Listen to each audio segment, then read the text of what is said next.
said, got a lot of things I could do better if I tried to. They don't know the trauma we endured and we survived through. Family is the anchor to the ship of which I'm tied to. So if I get to sinking, well, I guess I'm finna die too. It's true. I gotta get some shit off my chest. All right, welcome back to the Make It Home Safe podcast. This is episode 14. 14. All right. Got a good show for you today. We have a special guest. They'll introduce themselves. I am Dingle, Kez. I got a couple different aliases I go by, and everybody else, you know, they got it. They're about to introduce themselves. What's going on, y'all? It's Reid again, 205 of the Make It Home Safe podcast, man. Really excited for this collaboration we got with Mimi today, man. So it's gonna be a good one. Yeah, you know what it is. It's Russ. Follow on Twitter, like on Facebook, subscribe on YouTube. We're on Apple and Spotify now. I know a lot of people have been listening to us on SoundCloud. Make sure you take them likes over there as well, those plays over there as well. Thank you. Thumbs up. Yo. Going on, everybody? Big Cap in the group chat, aka Kwame, your host and narrator. And we'll move on to our special guest from another podcast. She is a doctor. She has 3 degrees. Hit you. So, hi, I'm Mimi from Mind Body Chakras podcast, A Mental Break with Mimi. You can follow me on Facebook, on Instagram at Mind Body Chakras podcast, or on my personal page, Mimi the Hippie Soul. I'm also on Apple Podcasts, Google Podcasts, Overcast, Anchor, and YouTube. So follow me. Nice. All right, so everybody, we'll jump right into it. We got some nice topics today. First, we'll start it off with the movie that they would like to introduce and discuss. We'll talk about that later. Then we'll get into co-parenting, the struggles of co-parenting. And on top of that, we'll also jump into the topic of what is important to teach your kids as you are raising them. Then we'll address the greatest athlete, whose opinion, who's better. And last but not least, we'll do the over-under of Justin Bieber, Snapchat, Ed, Edd n Eddy, DoorDash, and Dave Chappelle. That's awesome. Okay. So let's jump into the movie. All right, Russ, you can start the movie off since you want to tell us to watch it. We'll do the Black Messiah first. Or actually, we should probably do the Black Messiah last. Black Messiah first because You wanna do Black it first? History Month. All right. So if you don't know about Judas the Messiah, it's a story of a Rainbow Coalition leader, Fred Hampton, a 21-year-old Black Good start. Cell Initiative, 1969, I believe. I might be off on the year.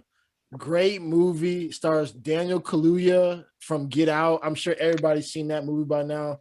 And Lakeith Stanfield, who's a great actor. Fun fact, by the way. I I don't not. know why we don't bring him up. Also from Get Out.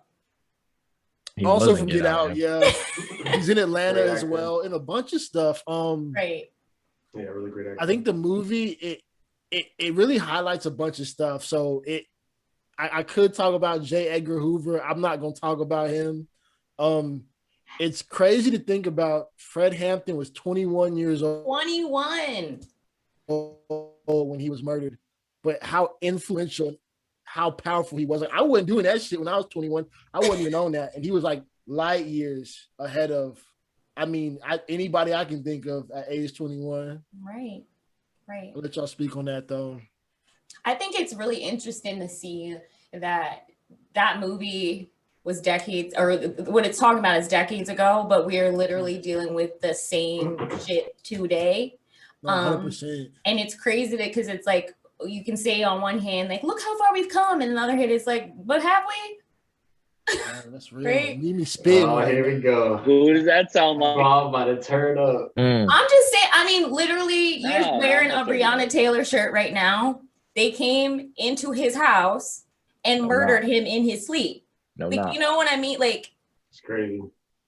No, not. yeah. So No, I was, and you know what's so crazy about that movie? Did Ryan Coogler shoot that movie? Ryan Who Coogler's directed been doing that? a lot of movies. Because that was okay. really good last night. And I'm trying to see, I don't know who shot that, but that was a really good movie. Shaka King directed it. And Ryan Coogler was one of the producers.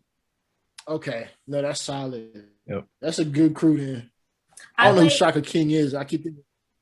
I like how, like, as you're watching the movie, it's not all about like, I don't know, like bright colors and lights and stuff like that. It's about the words. It's about how he could just move people. And just like when he's saying the one speech when he gets out and he's addressing everybody and talking about how he's a revolutionary. I think it's so powerful when he's like, you can stop the revolutionaries, but you can't stop the revolution. You can stop the freedom riders, but you can't stop freedom, you know, and like that's just really powerful. And he was 21. You can't kill the revolution. You can kill a freedom rider, but you can't kill 21. freedom. People don't understand that. Yeah, man. Yeah, that's crazy, man. That is amazing. Palm, you ain't watched the movie last night? Palm, you ain't watched the premiere? We told No. you to watch the movie. Party foul on me. I did not watch the movie. All right. Now the cat's out the bag. Now everybody knows why I'm quiet. All right. There. Okay. One more thing I want to add before we jump to the next movie, which is I love the other kind of movie as well. A lot of people don't understand. You see, he formed a rainbow coalition with people that didn't look like him. A lot of people don't understand. They think because they have a certain look to them that they're better than another group or sect of people. Yo, you got to realize we all crabs in the same bucket. I hate to say it like that. I can't think of a better way to phrase it, but yo, I mean, let's call it what it is. Y'all might have one thing when you get approached by people because how you look, but financially and what you got going on, trust me, we dealing with the same financially shit. the way that, like, when he went to what was the Patriots, the real Patriots, what they call themselves, when he went to them and he was telling them that like y'all pay your taxes just like everybody else, and y'all public school systems fucking suck. So does ours. Like, this is what we're fighting for. Y'all go to work and do everything that everyone else does, but then they put all the police in your neighborhood to patrol. Like, y'all are the ones that are doing the stuff that's wrong. He was like, this is what we're talking about. Like, we all go through the same struggles. We might not look the same, but and then so the one person that was in the Black Panthers, and he was like, well, y'all, the dude stood up from the Real Patriots and was like, well, my dad was a sharecropper. And he was like, sharecropper was the same thing as a master to me, if you ask me. And then Fred Hampton was like, but what if the sharecropper was one of the ones that helped slit the master's throat, comrade? And then it was quiet because everybody just thinks that just because somebody's white, that they not on your side, which I have no problem with white people being on our side. But in today, it seems like white people want to be the revolution, and it's not your revolution to lead. It's not your revolution to head. So you can support, you can be with us, but you're not in the main front. You're not that focal point because it's not your fucking fight. And I have a problem with anyone that approaches activism like that like, first of all, you're not the oppressed, so you don't need to be the forefront in the face of the revolution. Like, and if that makes you uncomfortable that you want to be like at the front of it, then you're not doing it because you're an ally. You're doing it for recognition and for clout, and we don't need that. A lot of people do that. There's a lot of people just to put up Black Lives Matter. Like, yep, that's real. Mimi 10 for 10 today. Mimi hidden. Let's go. What else we talking about? Curry. Curry. What's next? We talking about Malcolm and Reid too? Yeah, Malcolm and Reid's the next movie. Another segment of Quiet for Kwame. That's tough. I watched it. It was a great movie. Brother. Hey. I want to hear your thoughts on that movie though, because like I feel like it's obviously going to be a different take because y'all are males. I'm a female. Female experience is different, but like, how did it make you feel? Brought me back to 2016. What does that mean for you, brother? What is 2016? Hey, you know, elaborate. Yeah, please, Darell. Brought me back to a toxic environment of being with someone that I wasn't necessarily strong enough to be with back then because of a sexual past I shouldn't have been involved with. And so rather than just leave that person and all that, we argue, and I would bring up some stuff that didn't really have anything to do with it now, but I was upset about it and shouldn't have been in that relationship period to begin with. And so basically the entire resolution revolving of that relationship always centered around like one of us bringing up something that really didn't have anything to do with now, but and then just dragging on and on and on and on and on and on and on. Right. Yeah, that's real. That's real. Yeah, I'll go ahead. I'll call from it. IMDb, it sounds like a toxic relationship is going on in this. Very, Oh my, of course. Very toxic, very codependent. Super. Toxic would be underselling it. So it's so crazy. I watched the movie last night. There's only 2 people in the movie for people who haven't seen it. Denzel Washington Jr. I don't know his real name. I'm terrible. John David Washington. John David IMDb. Washington. John David Washington. And Call him Little Denzel. Lil Denzel and Zendaya. But the movie is so crazy to me because I've never related to 2 main characters in a movie like that before. So I'm gonna go ahead. Like I made sure I got the quote because I wanted to talk about this today. So I who feel did you like relate once to more though? What'd you What? say? Who did you relate to more? We'll get into Zendaya. that later. I related to Zendaya. Yo, that's how So you relate to I Zendaya feel Let him like- finish his thought. We'll I get know. to that. Calm, you need to Damn. watch the movie. All right. Go in the chat. I Right. feel like once you know someone is there for you, and once you know they love you, you never actually think of them again. And I try to tell people, once you felt that pain and invalidation in a relationship, dog, that movie hit for me on so many levels. Like Darell said, I just, it was shitty. And I'll be honest with you, just from like a past relationship, my last one, I'll be real. I related more to Zendaya's character. I thought Little Denzel spoke a lot of real truths because of what he had going on that night, John David. But I related more to Zendaya's character in that movie. Which why think is that? in a toxic, before he gets into why that was, in toxic relationships, a lot of the time, like I feel like a lot of it could just be prevented with timing. Like, yes, she had valid arguments in her point, but because that was his night and that was his big thing, that was his special moment, maybe you bring that up like the next day, the next morning. No, he dated a woman, Oh stole man. her whole wait to story, She can, like she said, you took stole my my whole story fucking and flow.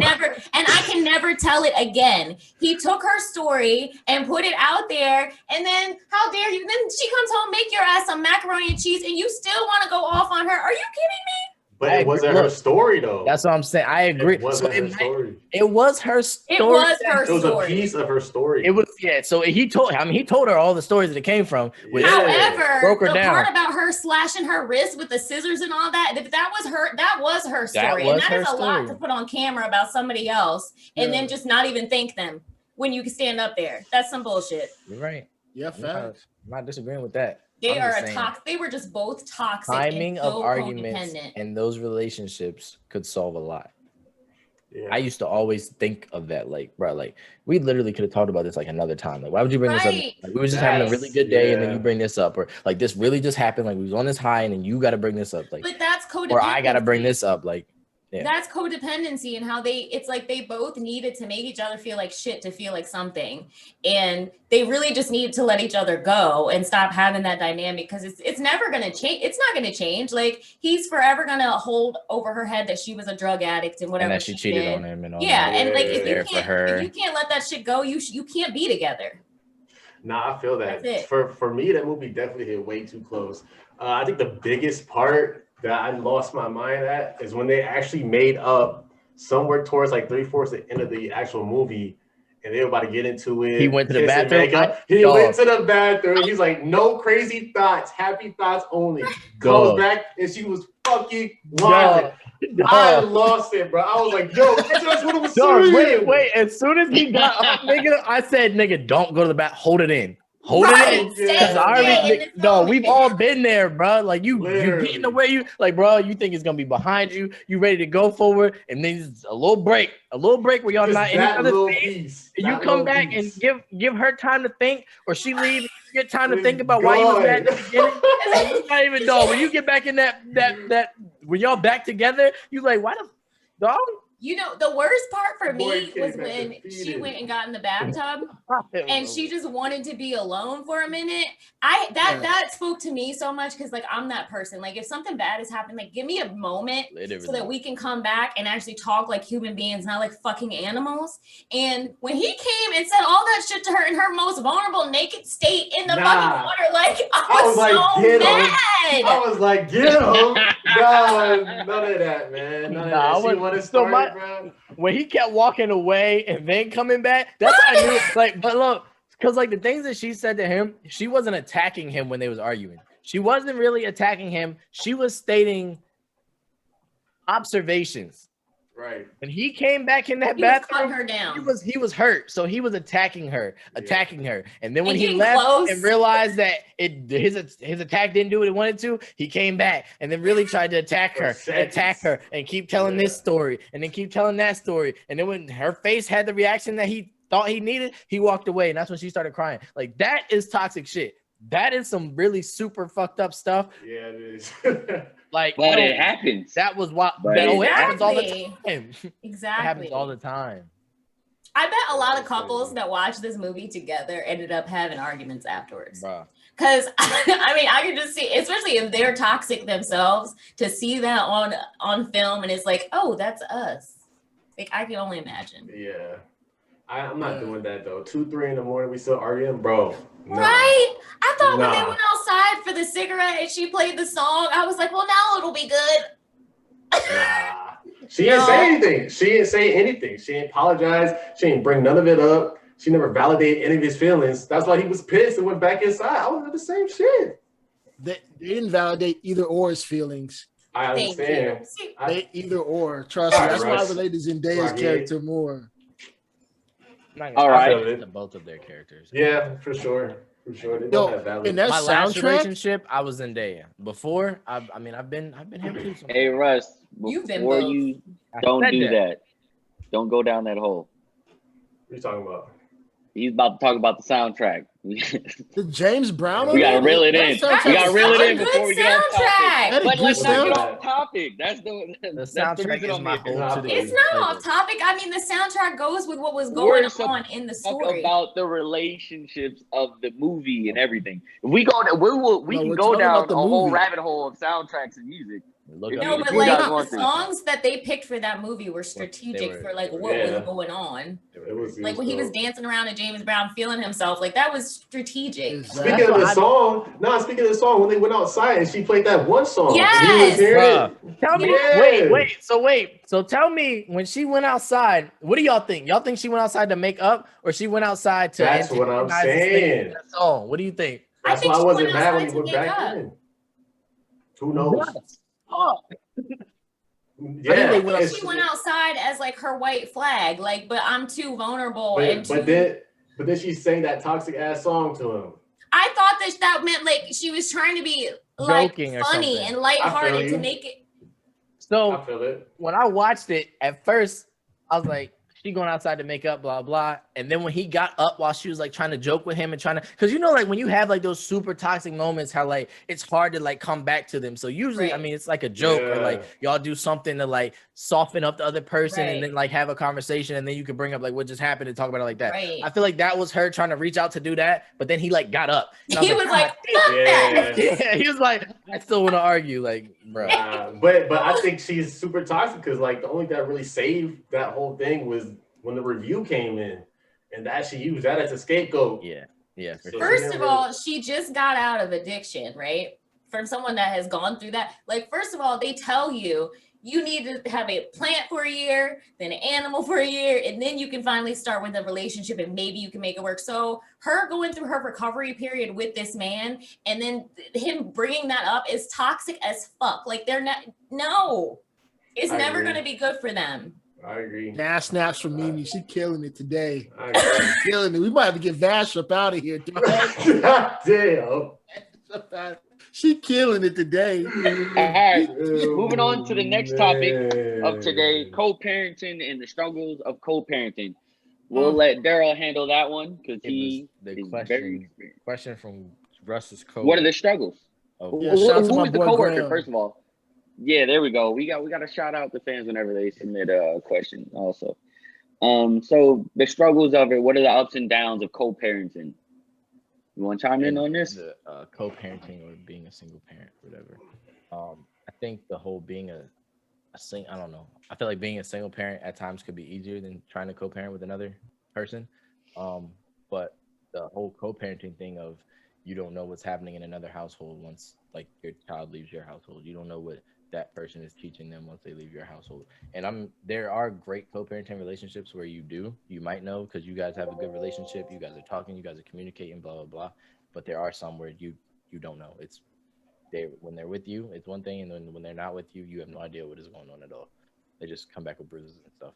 So I think that that mental toll that takes on you of not knowing how your child is doing, especially like if your child's at an age where they can't talk to you, they can't speak, they can't let you know what's going on, they can't let you know how they feel. They're just reacting like how children do. So they'll either cry or they'll laugh, and there's really no in between, and no introspective communication going on of letting you know how they're feeling or anything like that. So I think it's super tough. But I talked about this earlier last week. I was doing something with someone else, but the hardest or the most important thing about co-parenting and being in those kinds of relationships of being a single parent is to remember that it's not your child's fault. Like the situation might not have gone how you wanted, your emotions might not be where they need to be necessarily for your child, but you need to remember to remain present with your child, because you can't be getting upset at other things and neglecting them here, or getting upset at other things and not paying attention to them here, or getting upset at other things. In your way to cope with that is usually like being in your phone. So then you're in your phone, but like you need to be paying attention to your child. You need to be present, attentive with your child. So you have to be aware of those things when those emotions come up. And it's fine to have those emotions because you're human. But it's also part of being a parent to be able to channel those emotions into something positive and being able to be there for your child, no matter what. I think it's hard to go down, because I mean, I've been co-parenting for almost 9 years now. It's difficult when there's not a level of mutual respect between the two people. Or a lot of times, it depends on how your relationship ended. If somebody's still longing for the other one and the other one has moved on and stuff, you have that constant points of contention, because it's like one person is just trying to do things for the child and the other person is using the child as a pawn. It has to be the balance of being mature adults. And a lot of times there is, I mean, I've been dealing with like family court cases and stuff lately, and like a lot of times there's always the one parent that is like level-headed, and there's always another parent that is just like out there crazy and just doesn't put the child first, or like I said before, uses the child as a pawn. And like that at the end of the day is just creating all this horrible stuff for your child. I think it takes a period of time to co-parent to get to a point where it's like it works. I mean, how is it going for you, Darell? It's going. So my question is this for both of y'all, right? In a perfect world, right? Say the co-parenting is the level of effort is matched, right, by the other. Would you rather co-parent still like that, or would you rather be a single parent?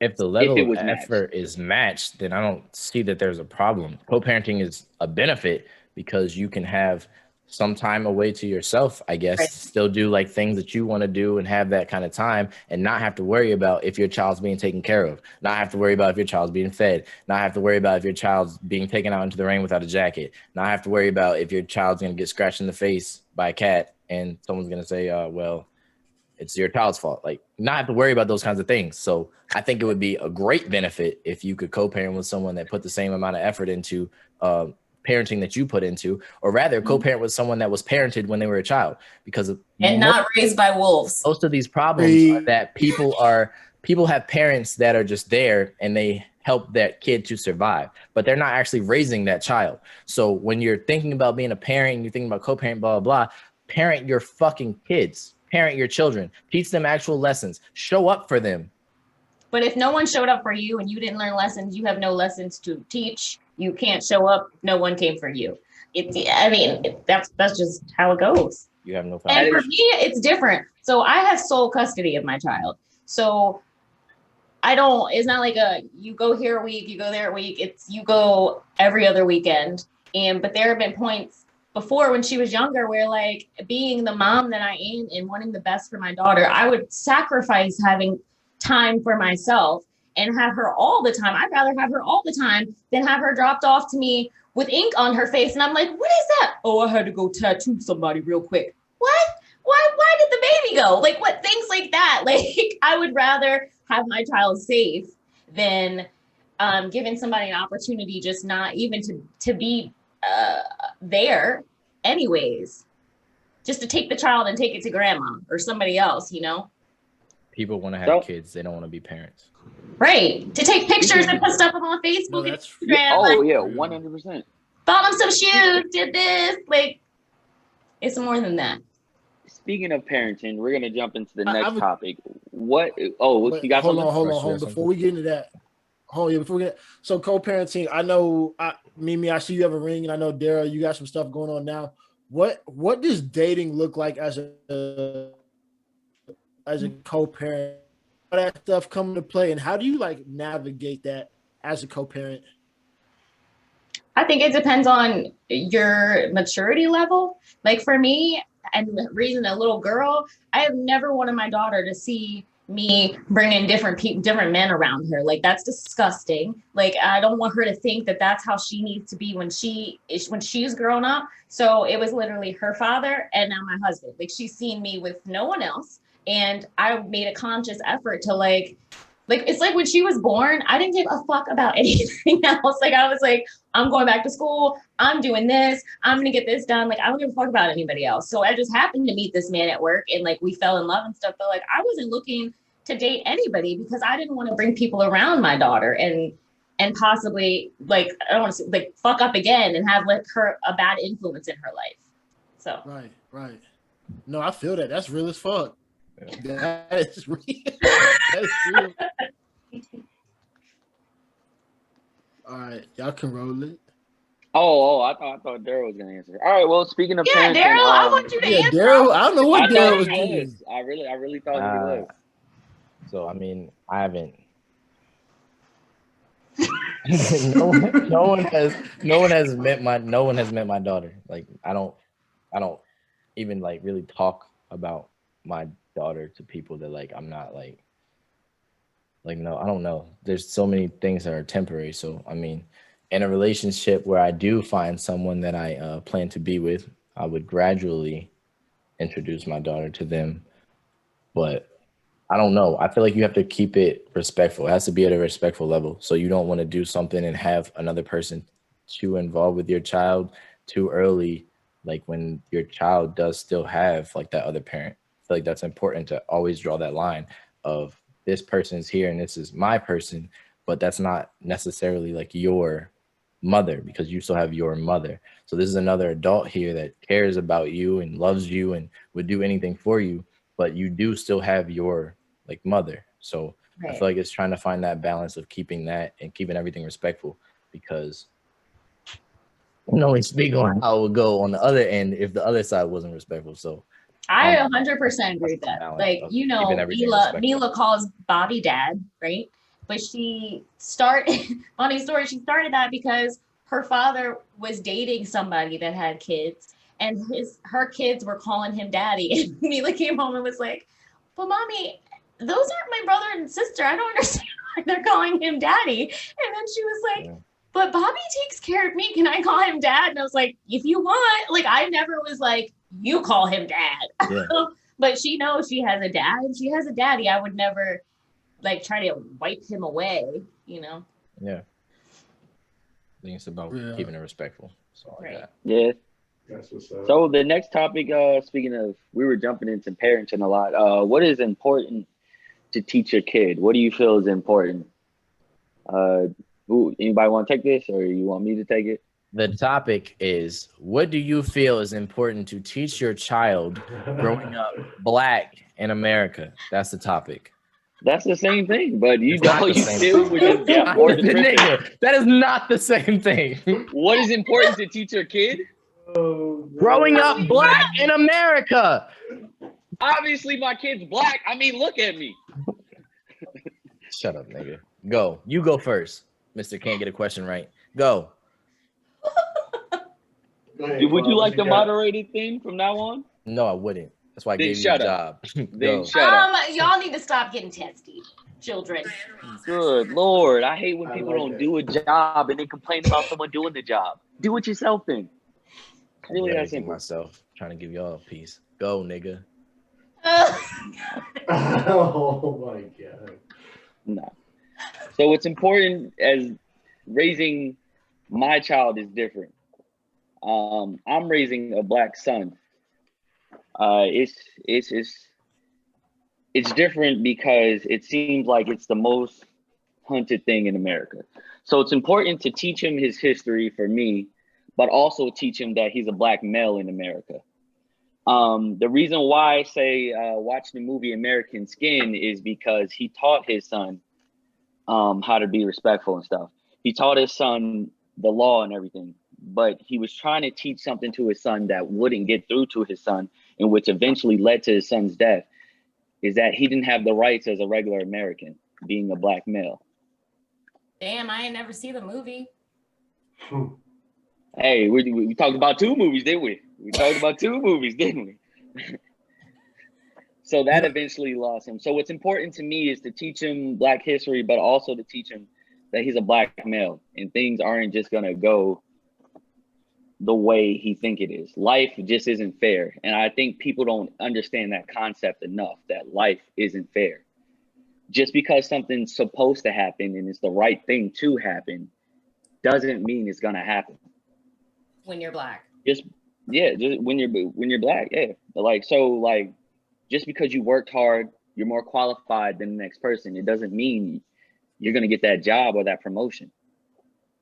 So I think that's on top of like his history, is very important to teach him that life just isn't fair and that he's a black man in America.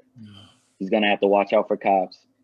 He's gonna be judged off of the color of his skin before people even know who he is. People are already gonna have a prejudice against him before they even know his name. They're definitely gonna have a prejudice against him when they figure out what his name is. With a name like Kwame, I know that 100%. But it's important that he's aware of it. That's the most important thing for me, for teaching my kid, awareness of who he is and what this world is. Nailed it.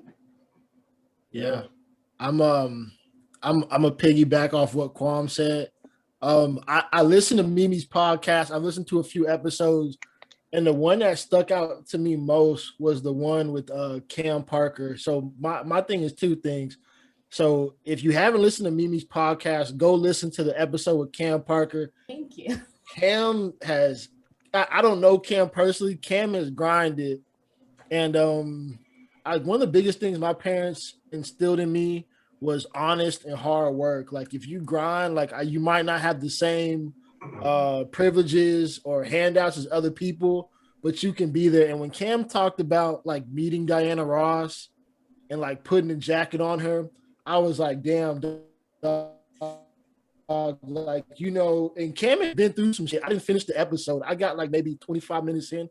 So I was towards the end, but you got to grind. If you don't work, you don't eat, you don't grind, you don't shine.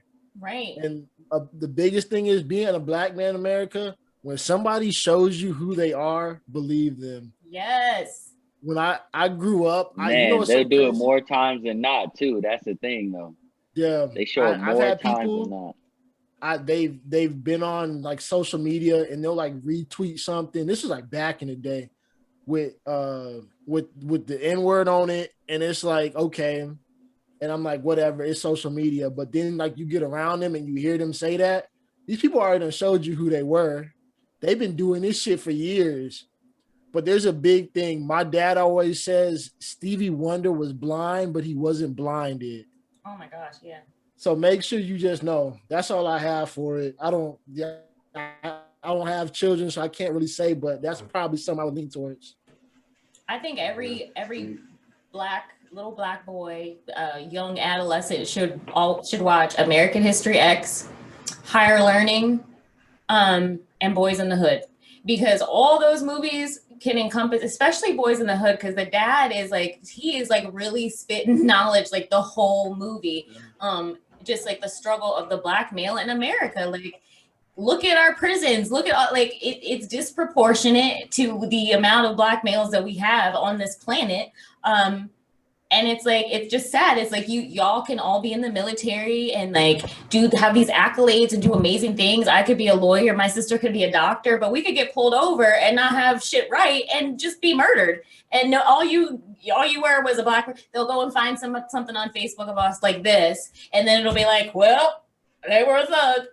Like, it's ridiculous. I really think it's crazy how it was, speaking of people showing themselves, it was like I'm not gonna name drop, but it was my first shop, and we were talking about I forgot which murder it was. It's crazy that I'm saying this, right? Which murder it was. I believe it was was it Eric Gardner who was selling the loose cigarettes? Loose cigarettes. It was. So it was that one. He was like, well, he shouldn't have been selling loose cigarettes. I was like, wait, what? So that means you die?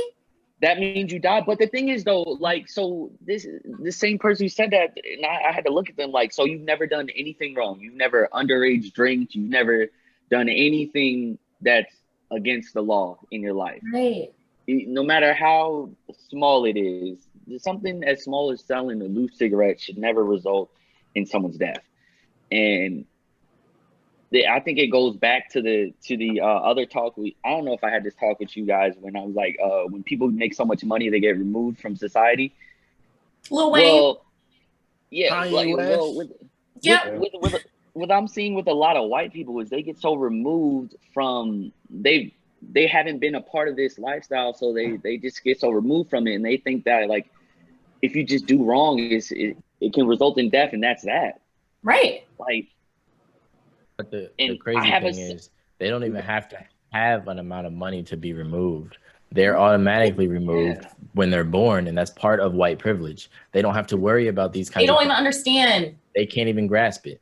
Like the girl in my class when we were talking about Khalif Browder, and she was like, man, I'm just really confused. I mean, why did he not have bail? Yeah, he had bail. It was $3,000, and his family didn't have that. So he had a death sentence, 3 years in Rikers, because his family couldn't afford to bail him out for a backpack that he never had. And that was just mind blowing to her. Like, that shit happens every day.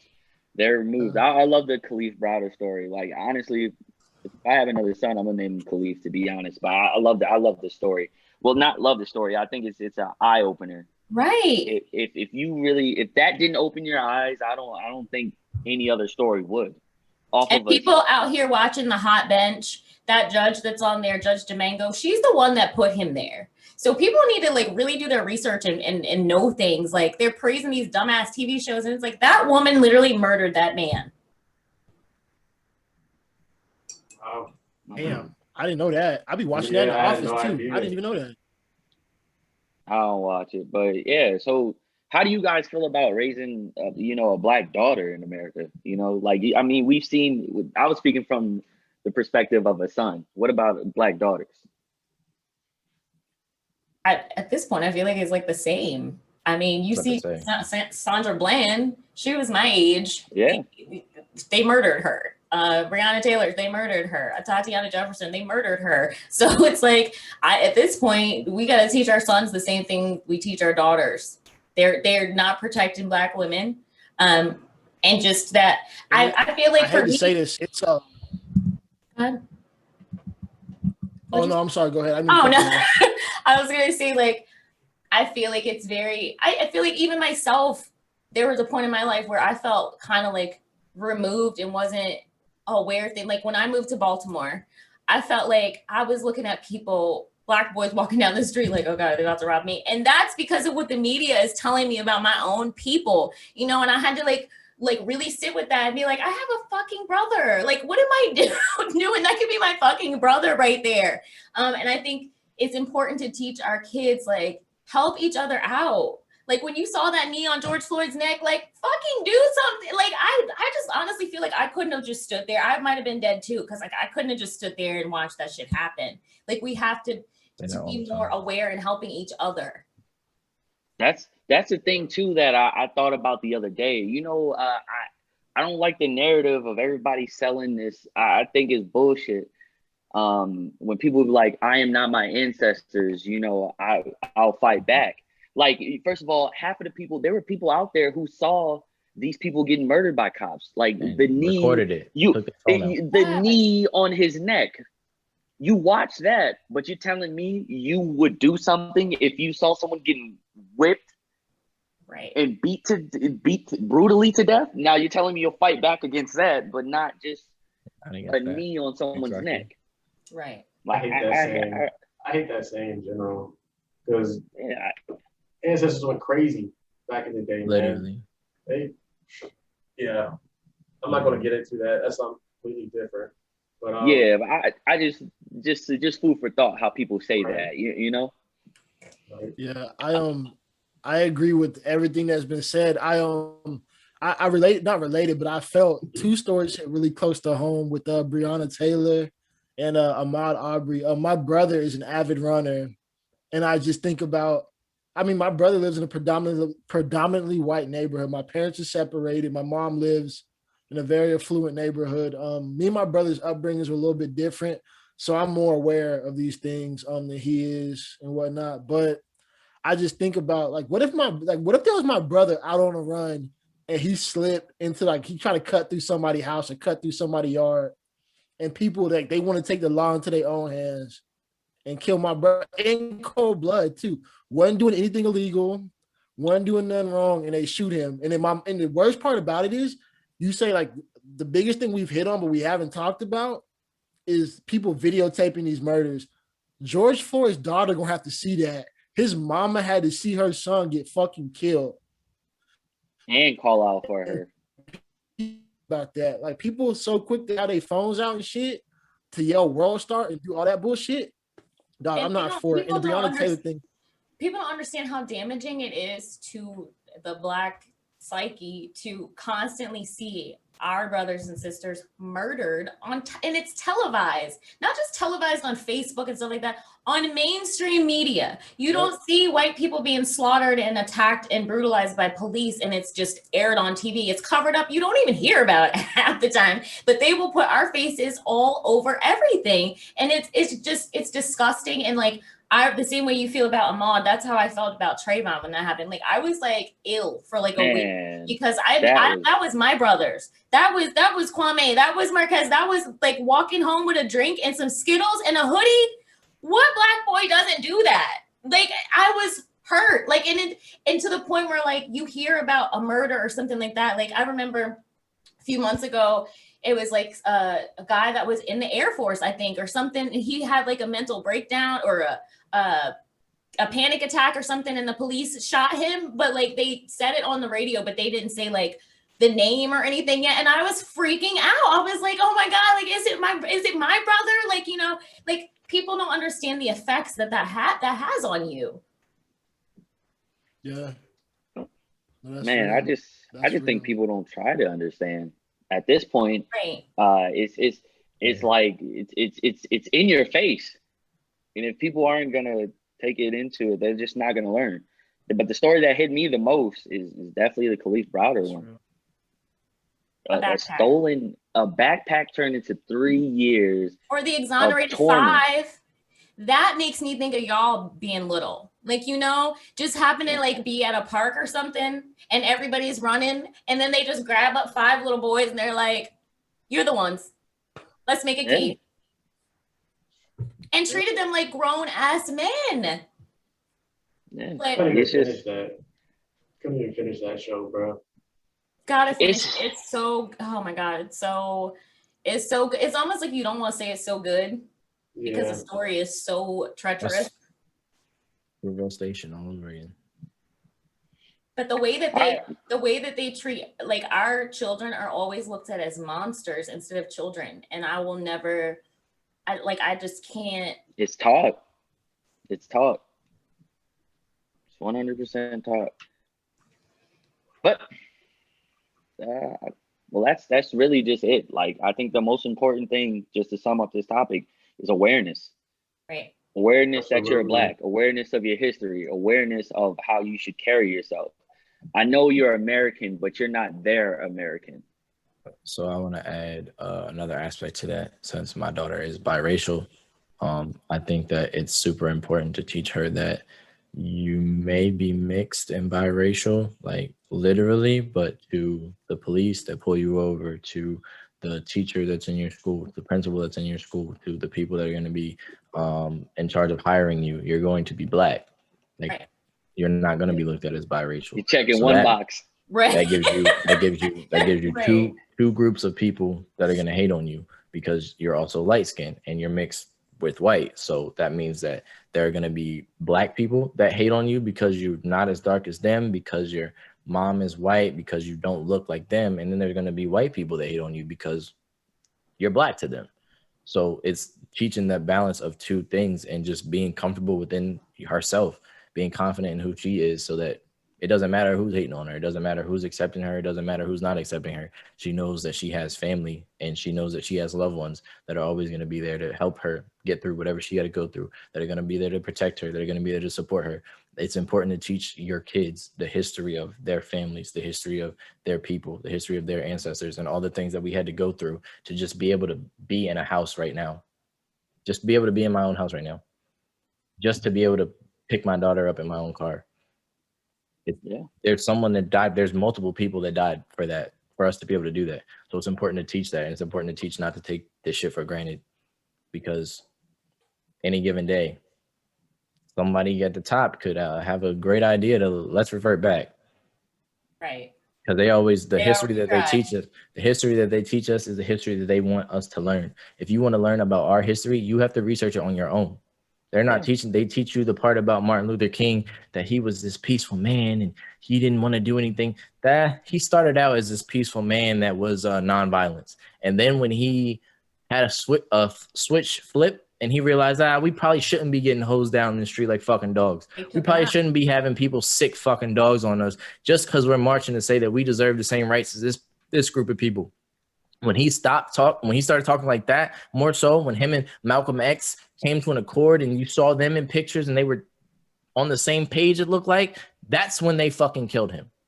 So it was cool to let him be this person, and they always revert back to, Martin Luther King. Don't fucking talk to me about Martin Luther King. Talk to me about Huey P. Newton. Mm-hmm. Talk to me about Fred Hampton. They always try to push the peaceful protest. That's the way to go. You know so many people did that during like Black Lives Matter protests and stuff. Yeah. Well, MLK, he was peaceful. He was peaceful, and look, we still doing it now. He just described like the Million Man March stuff, and it sounded just like the Black Lives Matter protests, sicking dogs, attacking them. You know what I'm saying? Yeah. It's I don't know. There are court cases about it, and the opinions are just disgusting. Like how one judge can say something like, they were peacefully protesting, and then this happened, and another judge will be like, and then the mob came down the streets, and they were just like, like they don't want us to live. They don't want us to. They're just so afraid that one day we will do all the treacherous, heinous shit that they did to us. That's what they're afraid of. That we'll rise the fuck up and know what we can do and take over this motherfucker, because we built it. Where there's people, there's power. Right. All right. Well, switching to a lighter note. Talking to him today, boy. I tell you. Who in your opinion is the greatest athlete? I start off. Darell and I both share the same ideas of it. I believe it's Serena Williams, man. I do too. You can't. I don't think you can match her. The only way they could, because a lot of people think it's Tom Brady, right? The only way you could say it was Tom Brady if you're talking about a team sport. But if we're talking about like a overall athlete in what they have accomplished in their career, it's got to be Serena. I think one of the most decorated for sure. Y'all say Serena. I'm a one up y'all real quick, dog. Serena's great, dog. Simone Biles. Oh yeah, I thought you were gonna go there. You're right. Like literally, you're right. I wasn't even thinking about gymnastics or like. You're right. No. I thought about her too. The thing is with Simone Biles, is her career isn't as long as Serena's right now. But think about the amount of things she's done in such a short period of time. I They know literally that. created categories for her moves because they didn't have them before. I do agree with that. Yeah. But what she has done, it eventually, eventually she may knock her off. But the longevity of Serena Williams. Yo, whatever happened to Gabby Douglas? Is just crazy. Yo, Your guess is good as mine. I'm sure she's still She doing was on it. man. fire. This girl is on fire. I knew you were gonna Y'all know sing where that. she is. I don't know where she at? That's the thing, though. Like, you know, Simone Biles is doing good, and I hope she continues to be great. But like Right. Serena has just been, She's a beast. as long as I can remember, I don't ever remember her just not being dominant. As long as I've been Somebody alive. else in their field wins the equivalent of a grand slam while pregnant. I'm not gonna be able to give it. I'm not gonna be able to give it to him. People don't realize. Wow, and she was like, it wasn't like she was just like 2 weeks pregnant. No. Pregnant. You know what I'm saying? But you know, She wasn't like shocked. It's not like she finished winning the championship. Yeah, she's like, oh my god, pregnant. nah. Like, She knew. She was out there working. Yeah, nah, it's different. Yeah. Well, you got to think too. Venus was filthy too until she got like she has a the disease. Yeah, I can't think. I can't think of the disease, but yeah, she was fucking filthy. Is it like lupus? Does she have something like that? It might be something. I don't remember. Similar. But Serena's carrying the torch for both of them. Yeah. Oh yeah. I don't know, man. I also say, just for the fact that these names have been around for so long, bro. Just Usain Bolt. No one's knocked him off the pedestal. This has been out for. That is true. Fastest man alive. You know what I mean? Yeah. So for sure. Honorable mention to Michael Phelps too. He smoked the competition, literally. Yeah. Literally. Literally. That's facts. Michael Phelps is great for sure.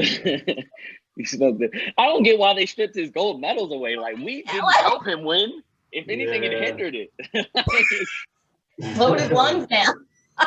Like, Yeah, that's kind of messed up. I don't understand it. It's definitely messed up. Hey, they treated Michael Phelps like he was a nigga. He was smoking that devil's lettuce. That's why. Oh man. If it was Coke, they would have let him slide. That's horrible. You know what I'm saying, right? I mean, yeah. Yeah, that's the white. Oh man. It's a good one. All right, so that was a quick, easy one. I mean, we all basically agree with Simone Biles. Definitely is on fire too. Thanks, Mimi, for the rendition. Over and under. For all those who don't know what over and under is, it's a game we like to play here where we state if something is overrated or underrated. No in betweens. No in betweens. That's what makes it tough, right? No in betweens. No, it's rated just right. No, it's either over or under, right? First I do person, what I want. Justin Bieber. Over. Fucking rated. Come on now. Overrated. Over. I'm gonna have to go with that one too. He's Overrated. another. You know what he is? He's a new age Elvis. Swooped in and took everything black people did and put his little moves on it. Like, I'm over it. I'm done with him. You didn't have to dig that deep. You could have just called New Age Justin Timberlake. When I so there's Oh two no, things. because I'm talking about like on the level of like white people are obsessed with Elvis. Oh yeah, Stole yeah. everything from They black people. are. I mean, I'm in Vegas.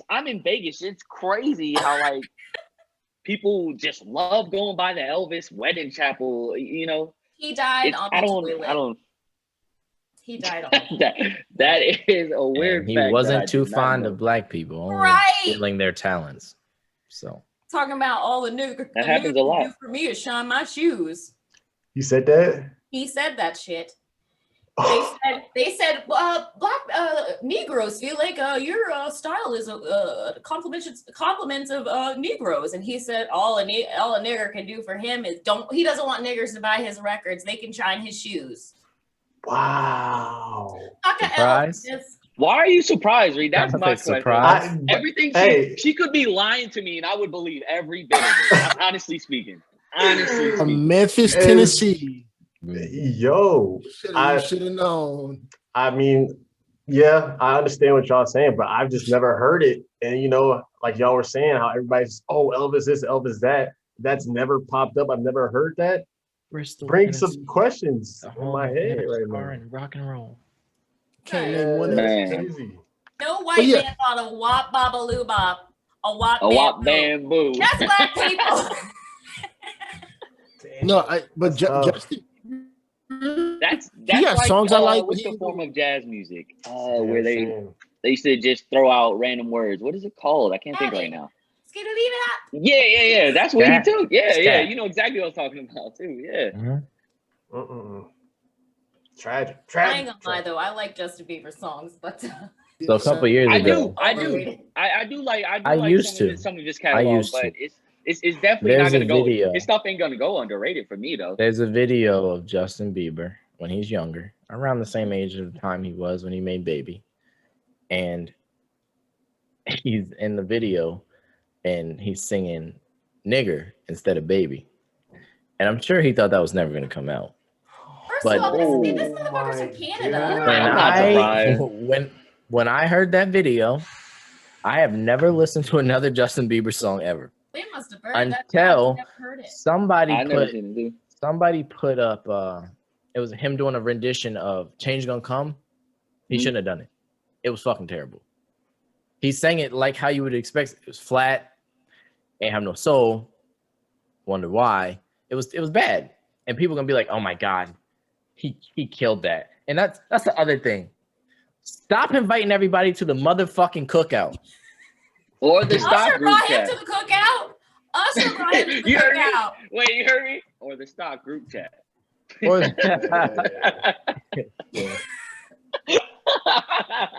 so crazy, man. Oh, so speaking of someone who killed it, man, her killed the national anthem before the Super Bowl. Always. Man, she was so got in there and gave everybody epilepsy and shit. Like.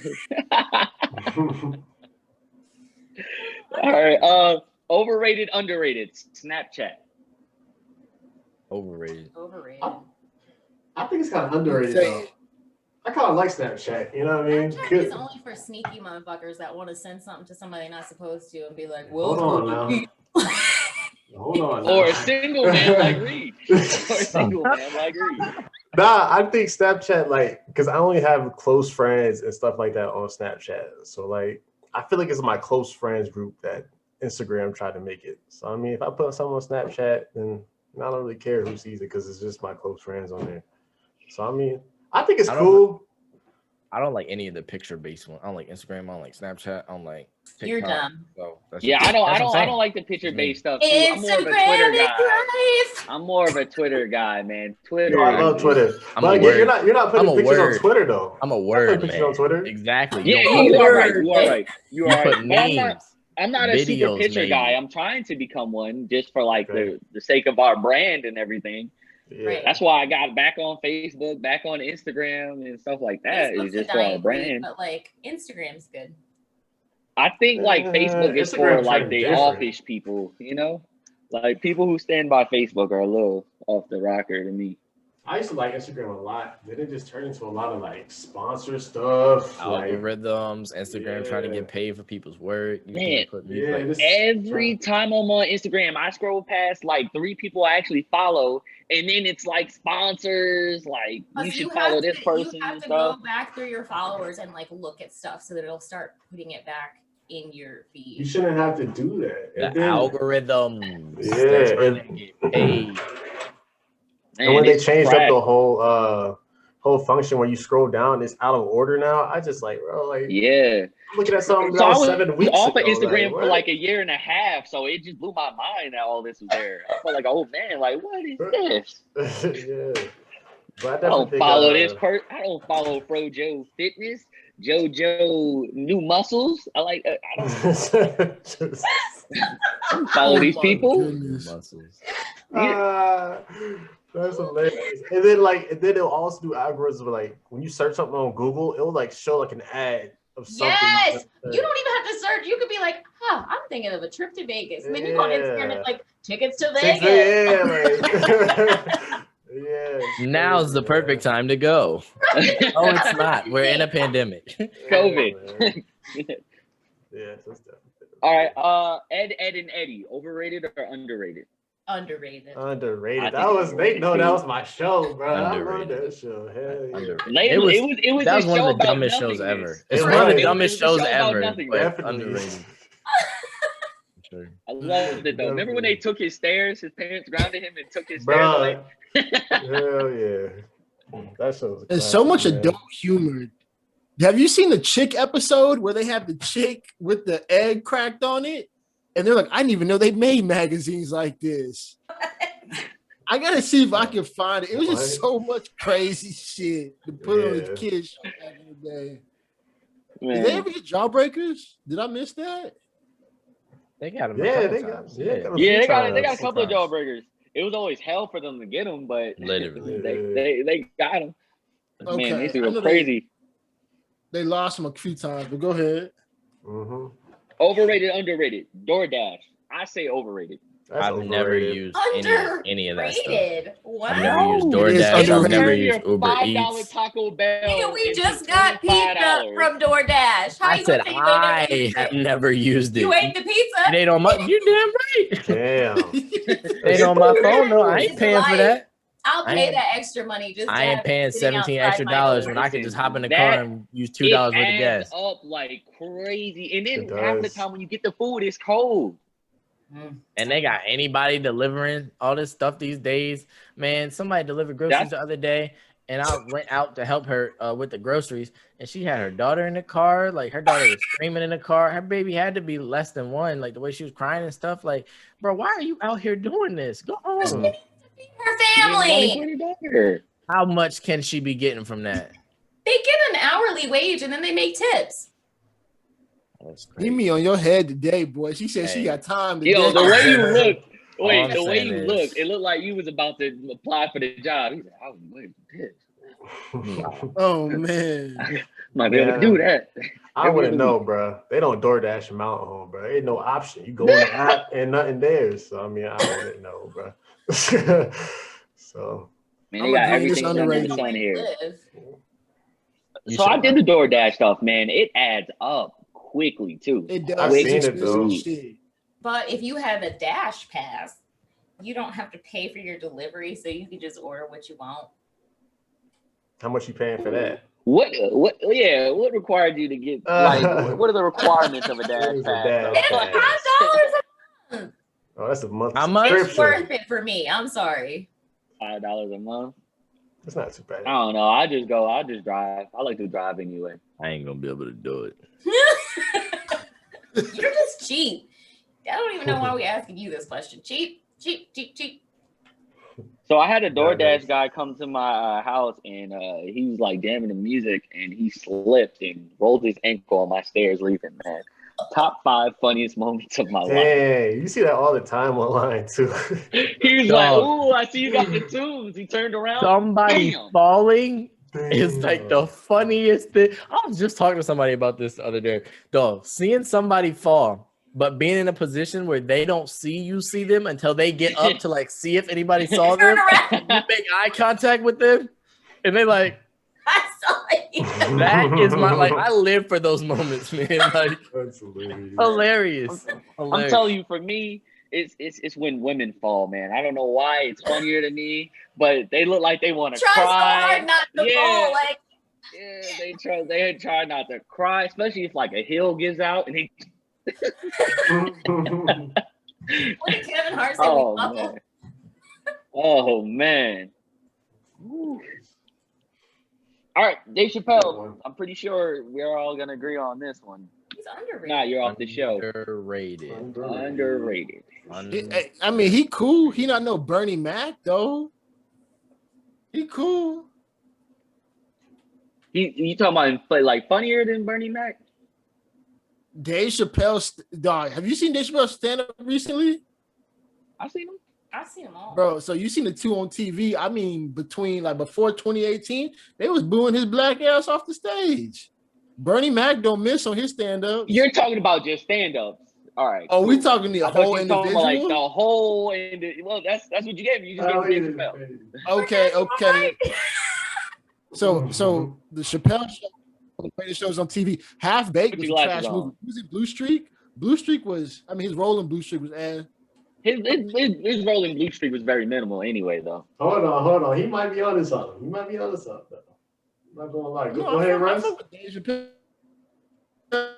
I don't fuck with Dave Chappelle. That's what y'all looking at. It sounds like you're giving him an overrated. Chappelle.